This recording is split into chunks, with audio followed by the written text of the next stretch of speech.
नमस्कार दोस्तों, कैसे हैं आप सब। उम्मीद करता हूं कि आप सभी अच्छे होंगे। आज की जो कहानी है ये 4 क्लोज़ फ्रेंड्स के साथ है, जिसमें से एक का नाम अरमान था, एक का नाम मनीष, एक का नाम विवेक और एक का नाम अर्पित था। और ये सारे लोग बिलोंग करते थे मध्य प्रदेश के एक छोटे से टाउन चंदेरी के। और इस जगह की ख़ास बात है कि यहाँ पर अभी हाल ही में कुछ दिन पहले कई मूवियों की शूटिंग हुई है, जिनमें से एक स्त्री मूवी आई थी, आप लोगों को पता है।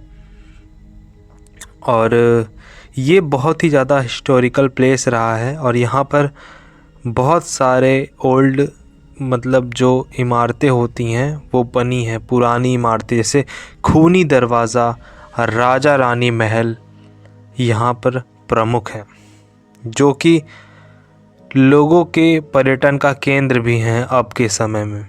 ये घटना आज से करीब 20 साल पहले की है। मैं बात कर रहा हूँ राजा रानी महल की। इसका स्ट्रक्चर बताऊँ तो ये दोनों महल आपस में जुड़े हुए हैं। जो राजा महल है वो 7 स्टोरी बिल्डिंग है और जो रानी महल है वो 5 स्टोरी बिल्डिंग है और इसके अंदर एक तहखाना भी है। लोगों का मानना है कि लगभग 1500 सेंचुरी के आसपास यहाँ पर जो उस समय के शासक आए थे उन्हीं लोगों ने ये चीज़ें बनवाई थी और तब यहाँ पर पुरानी एक मार्केट भी लगती थी जो उस समय की थी। तो चलिए, ये बात तो हो गई राजा रानी महल की, और आज की जो कहानी जुड़ी है वो इसी महल से ही बिल्कुल जुड़ी हुई है। तो चलिए कहानी की शुरुआत करते हैं। जिन 4 लड़कों की मैंने बात की, अरमान, अर्पित, मनीष और विवेक, ये चारों 9th क्लास में पढ़ते थे। और ये एक ऐसी उम्र होती है 13-14 साल की कि इस एज में एडवेंचर करने का बहुत ही ज़्यादा मन होता है। इन चारों का पढ़ाई में बिल्कुल भी दिमाग नहीं लगता था और ये चारों बैक बेंचर थे और ये दिन भर ये बस मौज मस्ती करना इन्हें, और पढ़ने लिखने का इनको बिल्कुल भी मन नहीं करता था। ये आपस में खेलते थे, घूमते थे और मज़ा ही करते थे, जिससे इनके पेरेंट्स भी बहुत ज़्यादा परेशान थे। इनके पेरेंट्स सोचते थे कि समय आने पर हो सकता है ये चारों ठीक हो जाएं, लेकिन ऐसा कुछ भी नहीं हो रहा था। इन चारों ने एक दिन स्कूल से आने के बाद शाम के टाइम प्लान बनाया कि चलो आज हम लोग कुछ भूत वाला खेल खेलते हैं और कोई घोस्ट के बारे में जानकारी करेंगे, घोस्ट एक्सपेरिमेंट करेंगे। और जो राधा रानी महल है ना, उसी राधा रानी महल में आज हम लोग चलेंगे। सब ने चैलेंज किया कि आज रात को उसमें जाना है और हम चारों को जाना है, अकेले नहीं। तो उस समय तो ये राजा रानी महल इतना फेमस नहीं था। ये चारों रातों को अपने घर से निकले और उन्होंने डिसाइड किया था कि इन चारों लोगों को उस महल के अंदर जाना है और उसको पूरा घूम के अंदर से वापस आना है। चारों गए तो महल का तो मेन गेट रात में बंद हो चुका था, करीब 9:30 बजे का टाइम हो रहा था। ये चारों खाना खाने के बाद आपस में टहलते थे। चारों के घर भी बिल्कुल आसपास ही थे। इन लोग वहाँ पहुँचे। इन लोगों ने कहा, उस महल के अंदर जब ये लोग एंटर करे तो गेट तो बंद था, तो इन्होंने एक पीछे से एक बाउंड्री टूटी हुई थी। ये लोग उस बाउंड्री को फांद करके वहाँ पहुँचे और अंदर घुसे। जब ये लोग बिल्कुल मेन हॉल में पहुँचे तो इन चारों ने एक बात बोली कि अब हम लोग यहाँ से अलग अलग हो जाते हैं और ठीक 15 मिनट बाद हम लोग इसी जगह पर आकर इकट्ठा हो जाएंगे। तो इन चारों ने बोला ठीक है। चारों अलग अलग तरफ जाने लगे। कोई अलग रूम में चला गया, कोई सीढ़ियों पे चला गया, कोई बेसमेंट में चला गया, कोई कहीं और चला गया और सब घूमने लगे अंदर ही अंदर, महल के अंदर ही पूरा विज़िट करने लगे कि क्या क्या चीज़ है, क्या क्या नहीं। और सबके पास टॉर्च था और उस समय फ्लैश लाइट का ज़माना तो था नहीं कि फ़ोन में फ्लैश लाइट, फ़ोन तो रहता ही नहीं था। इन लोगों ने सबने घूम ही रहे थे, तभी अचानक से बहुत ज़ोर से किसी के चिल्लाने की आवाज़ आई, बहुत ही ज़ोर से। कोई एक लड़का बहुत ज़ोर से चिल्लाया चारों उसकी तरफ वहीं पर पहुँचे जहाँ पर इन लोगों ने मिलने को कहा था। और उसके बाद उस तीनों तो आ गए थे आपस में। उसके बाद पहुँचे जिस तरफ से आवाज़ आई थी, देखा तो वहाँ पे मनीष जो था वो बेहोश हो गया था। इन चारों ने उसे उठाया, जगाया, मनीष मनीष उठ उठ उठ उठ, क्या हो गया तुझे, क्या हो गया? मनीष उठने का नाम ही नहीं ले रहा था, उसका माथा बिल्कुल गर्म हो चुका था। तो इन चारों में से तीन ने कहा कि, एक तो बेहोश ही था, तो तीन ने कहा कि चलो इसे बाहर लेके चलते हैं। लेकिन जो अरमान था उसने कहा नहीं, तुम दोनों इसे बाहर लेकर जाओ और मैं अभी इस महल को विज़िट करके आऊँगा, तुम लोग मेरा इंतज़ार करना बाहर, 15-20 मिनट में मैं आता हूँ। मैं अभी कुछ देख नहीं पाया हूँ कि इस महल में क्या बना है क्या नहीं। विवेक ने और अर्पित ने मना किया कि नहीं यार, अब तो रात हो गई है, अब चलना, वापस चलना ज़्यादा सही रहेगा, हम लोग दिन में आके तब घूम लेंगे। लेकिन अरमान जो था वो था बिल्कुल डरता वरता नहीं था किसी चीज़ से। तो उसने कहा कि नहीं नहीं, तुम लोग जाओ और मैं एक बार और राउंड मार के आता हूँ, तुम लोग गेट के पास रहना। और उसने बात नहीं मानी और वो अंदर चला गया। और वो दोनों जो थे वो उसको लेके, मनीष को लेके बाहर निकल गए। उन लोगों ने 5-10 मिनट इंतज़ार किया और बुलाया, अरमान अरमान बाहर आ, हम इंतज़ार कर रहे हैं। लेकिन अंदर से कोई रिप्लाई नहीं आया। इन लोगों ने फिर 5 मिनट रुका और फिर वेट किया और फिर बुलाया, लेकिन अंदर से किसी का कोई भी रिप्लाई नहीं आया। इन्हें लगा हो सकता है अरमान इन्हें बुद्धू बनाकर कहीं और से निकल गया हो और मज़ा लेने के लिए ऐसा बोला हो। तो ये लोग घर लौट गए। दूसरे दिन सुबह स्कूल था और स्कूल जाने के लिए ये लोग रेडी हुए, सब कुछ घर से निकले और स्कूल पहुँचे तो देखे कि अरमान आज स्कूल आया ही नहीं है। ये लोग आपस में बात करने लगे कि यार अरमान आज क्यों नहीं आया, और उस दिन कल तो वो वहाँ से निकला था लेकिन आज वो आया ही नहीं, क्या बात हो गई, कहीं कोई प्रॉब्लम में तो नहीं। स्कूल से निकलने के बाद, छुट्टी हो जाने के बाद ये तीनों उसके घर गए और पूछा कि आंटी, उसकी मम्मी गेट में निकली और पूछा उनसे, आंटी अरमान है क्या? उन्होंने बोला हाँ बेटा है तो, लेकिन उसको कल रात से बहुत ज़्यादा फ़ीवर है। तो इन तीनों ने गए और अरमान से पूछा कि क्या हुआ, तू उस दिन रात में आया नहीं, कहाँ भाग गया? तो यार हम तुम्हारा वेट कर रहे थे। तो अरमान इन लोगों को घूरने लगा, तीनों को, और बोला मैंने तुम तीनों से रुकने के लिए बोला था ना, लेकिन तुम रुके नहीं। और ये बोलते वक्त उसके चेहरे पे एक हल्की सी स्माइल थी जो कि बहुत वियर्ड सी लग रही थी, बहुत अजीब सी लग रही थी। मनीष ने तब तक बोला कि अरे यार अरमान, मैं तो बेहोशी हो गया था, तुझे तो पता ही है मेरी हालत ख़राब हो गई थी। तभी अरमान ने बोला एक अजीब सी मुस्कान लेते हुए, अच्छा हुआ तू बेहोश हो गया था, वरना तेरे साथ अच्छा नहीं होता। उसका बिहेवियर अब थोड़ा थोड़ा सा चेंज लग रहा था। और नेक्स्ट डे वो स्कूल आया और उसने टीचर से खुद बोला कि मैं आगे बैठना चाहता हूँ मैम। ये सुनकर सारे बच्चे और मैम थोड़ा सा सोचने लगे कि अरे इतना बदमाश लड़का जो कभी पढ़ाई लिखाई नहीं करता था, इसका मन बिल्कुल भी पढ़ने में नहीं लगता था, वो आज आगे बैठने की बात कर रहा है। ये बहुत बड़ी बात थी। और उस दिन के बाद से वो रोज़ होमवर्क करके लाता था और अपनी फ्रेंडशिप उसने लगभग इन लोगों से ख़त्म ही कर दी थी।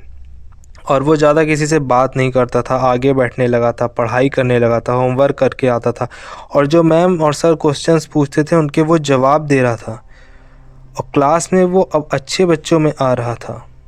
दोस्तों, अगर दुनिया में कोई सक्सेस पा ले तो दोस्तों को कोई फ़र्क नहीं पड़ता, लेकिन अगर उनका खुद का ही दोस्त आगे बढ़ने लगे तो एक जलन की भावना सब में होने लगती है। वही चीज़ अब अर्पित, मनीष और विवेक के साथ हो रही थी।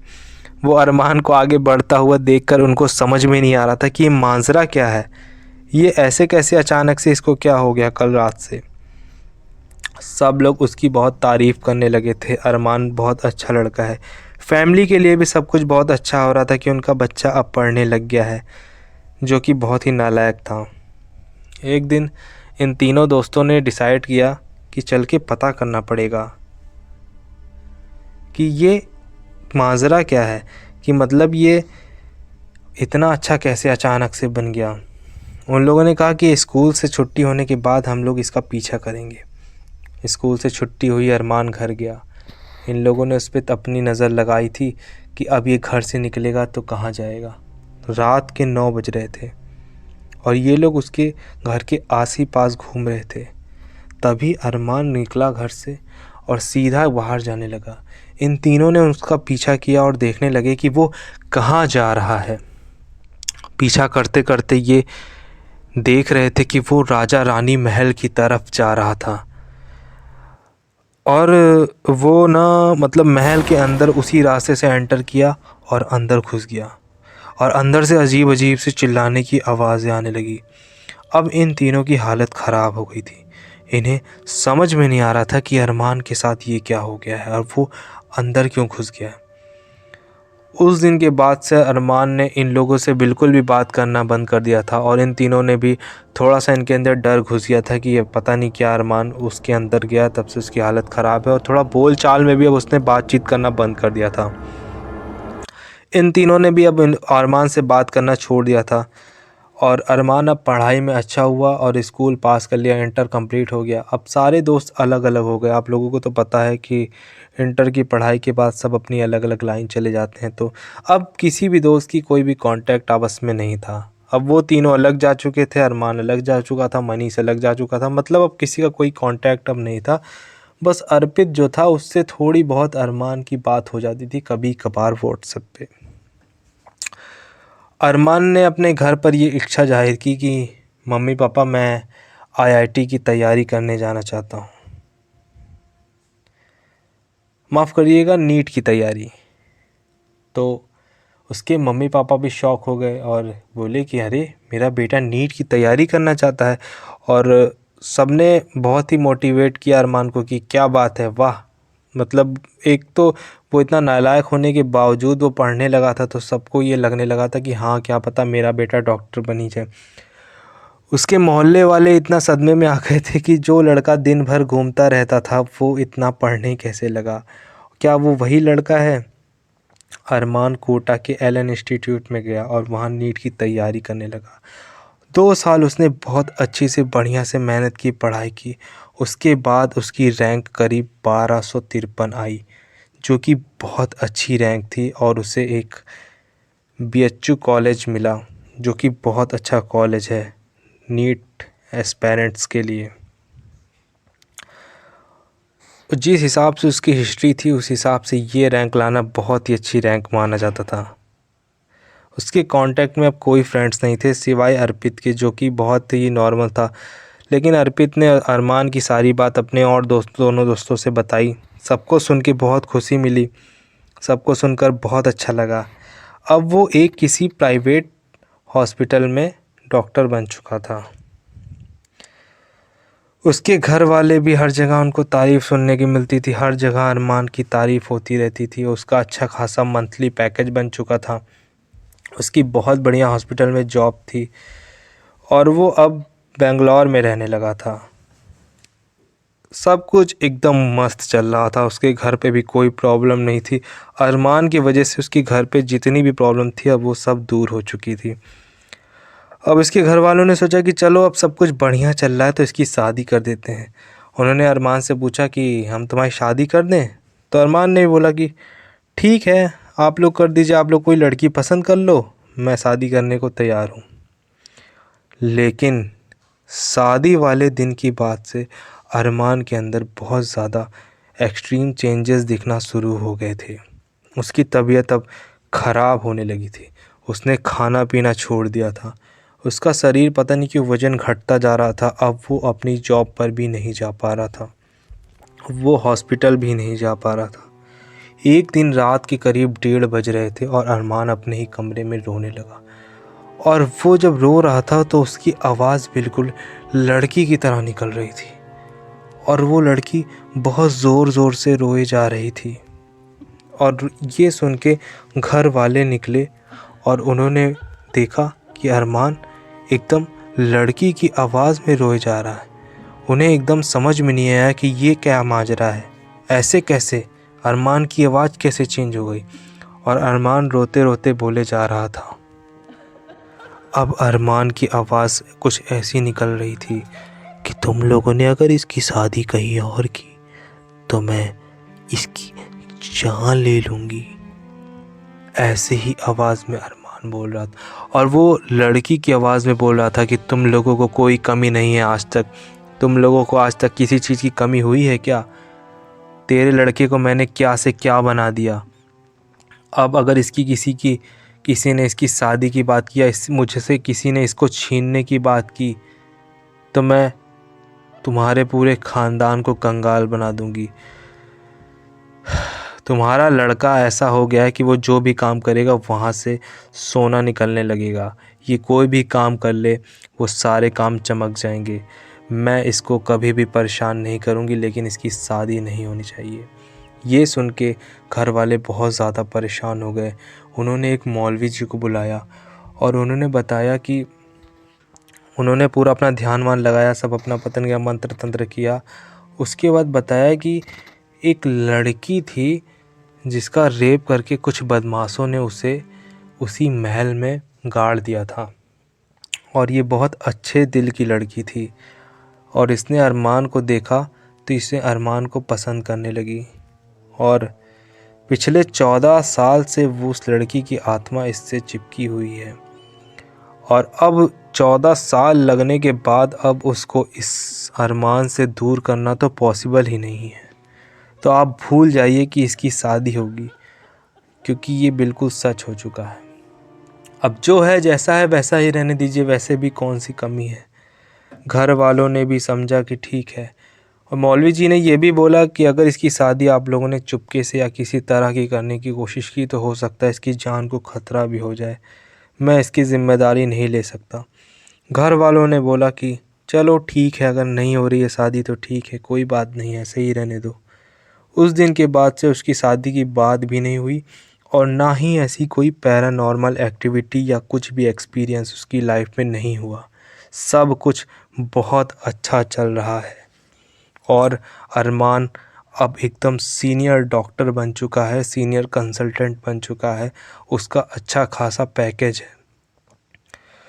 अब कोई भी प्रॉब्लम नहीं है। उस दिन के बाद से वो लड़की अरमान के अंदर रहती ज़रूर है, लेकिन कभी भी उसने अरमान को कोई भी ऐसा परेशान नहीं किया है। तो दोस्तों, आज की कहानी यहीं पर ख़त्म होती है। क्या कभी किसी के साथ ऐसा भी हो जाता है? बहुत सोचने वाली बात है कि ऐसी भी हो जाती हैं ज़िंदगी में कभी कभी किसी किसी के साथ। तो अगर ये कहानी पसंद आई हो तो चैनल को सब्सक्राइब करके ज़रूर जाइएगा। और माफ़ी चाहूँगा, मेरे गले में आजकल कुछ दिनों से बहुत खराश चल रही है। मेरी तबीयत उतनी अच्छी नहीं थी। अगर आप लोगों को परेशानी होगी तो मुझे माफ़ करिएगा और चैनल को सब्सक्राइब ज़रूर करिएगा। आप कहानी सुना करिए दोस्तों, आवाज़ पे मत जाया करिए। मिलते हैं कल एक नई कहानी के साथ, तब तक आप सभी का दिन शुभ हो।